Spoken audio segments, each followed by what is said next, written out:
પ્રણામ મિત્રો, welcome back to our channel Guruvani. So કાલે મેં આપને પૂછ્યું હતું કે આચાર્ય પદવી એટલે શું. આઈ એમ શ્યોર આપ સૌએ રિસર્ચ કરી જ લીધો હશે અને આપ સૌને ખબર જ છે કે એક નાના 2 થી 3 મિનિટ્સના વિડીયોમાં આનો જવાબ મળી જ ન શકે.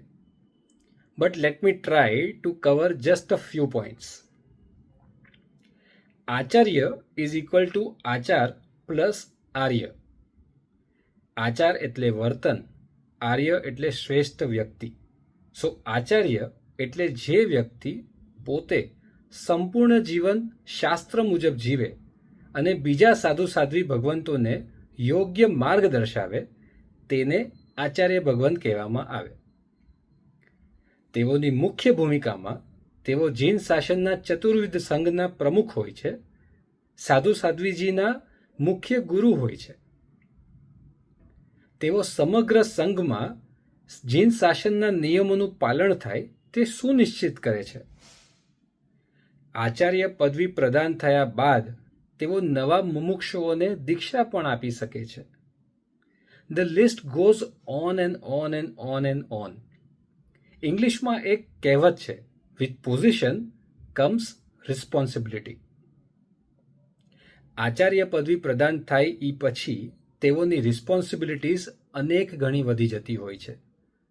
બટ મને ફૂલ કોન્ફિડન્સ છે કે આપણા ગુરુદેવ પરમ પૂજ્ય પન્યાસ શ્રી મહાસેન વિજયજી મહારાજ સાહેબ એબ્સોલ્યુટલી રેડી છે to take on new responsibilities.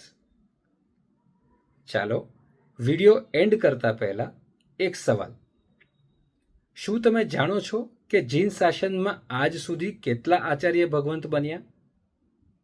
અચ્છા, let me make it more simpler. શું તમે જાણો છો કે પરમ પૂજ્ય શાસન સમ્રાટ શ્રી નેમિસુરી દાદાના સમુદાયમાં કેટલા આચાર્ય ભગવંત બન્યા? આપણા નેક્સ્ટ વિડીયોમાં આની ચર્ચા કરશું. બાય ધ વે, આજે 20 માર્ચ 2026 પરમાત્માના અભિષેકની આરાધનાનો દિવસ.